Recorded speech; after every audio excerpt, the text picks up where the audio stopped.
Hello, today I'm going to talk about an archive in our photographic collection that dates to around 1910.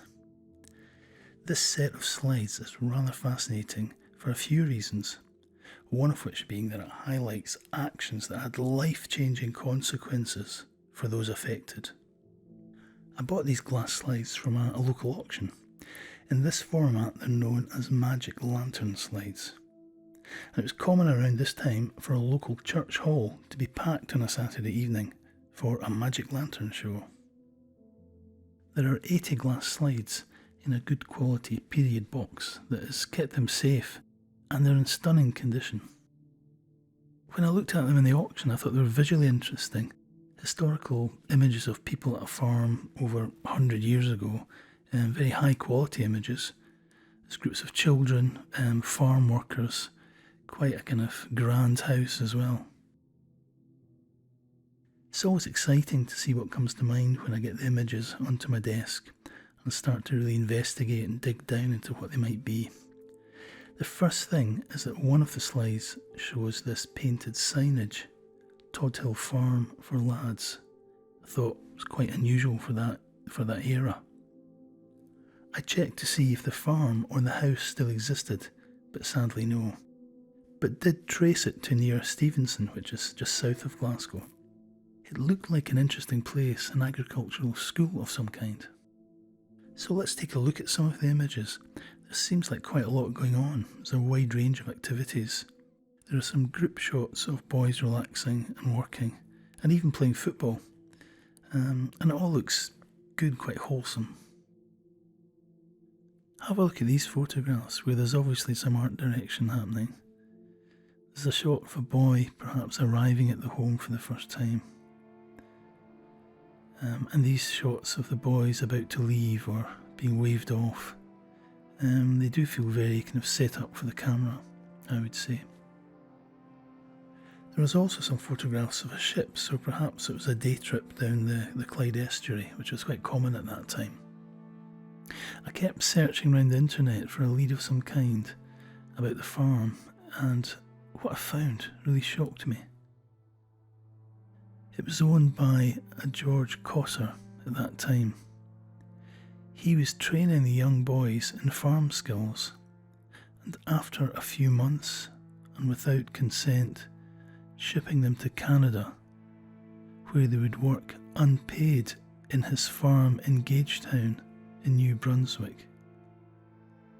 They were cheap, unpaid labour for the communities there who were short of workers.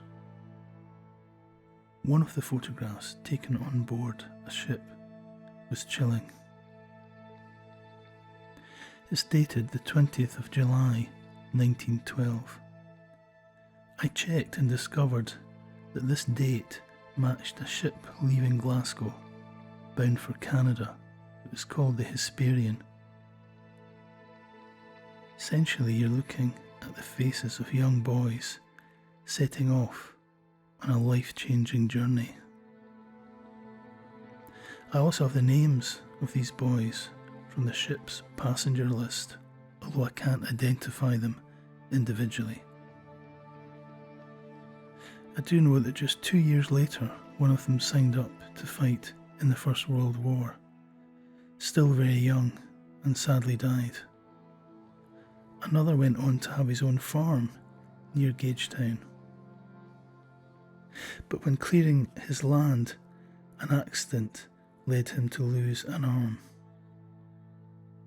Some of the children ended up at Todhill because they were living rough on the streets of Glasgow and were picked up and just taken there.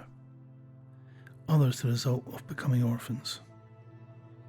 I was lucky enough to be asked to bring this collection to the Antiques Roadshow. During that, I discovered the wider story of the cruelty and difficulty caused by this forced migration. Bernardo's Holmes was one of the most active in this period, transporting 60,000 children across the seas.